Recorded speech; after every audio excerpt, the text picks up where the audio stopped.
ആ voice note അയച്ചിട്ട് 10 minute ആകുമ്പോഴാണ് അവൾക്ക് ആക്സിഡൻ്റ് ആകുന്നത്.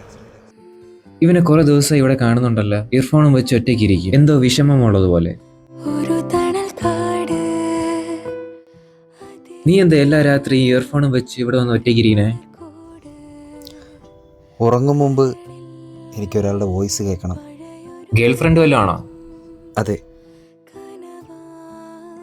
എടാ, കൂട്ടുകാരോടെ കറങ്ങിക്കൊണ്ട് നടക്കാതെ പെട്ടെന്ന് തന്നെ വീട്ടിൽ പോകും. അച്ഛനും അമ്മയും എല്ലാവരും നോക്കിയിരിക്കുകയല്ലേ. പെട്ടെന്ന് വീട്ടിൽ എത്തിയിട്ട് എന്നെ വിളിക്കണേ. വോയിസ് ക്യൂട്ടാണല്ലോ. ഇപ്പോഴും കോണ്ടാക്റ്റ് ഉണ്ടോ? ബ്രേക്കപ്പ് വല്ലതും ആണോ? ആ വോയിസ് നോട്ട് അയച്ചിട്ട്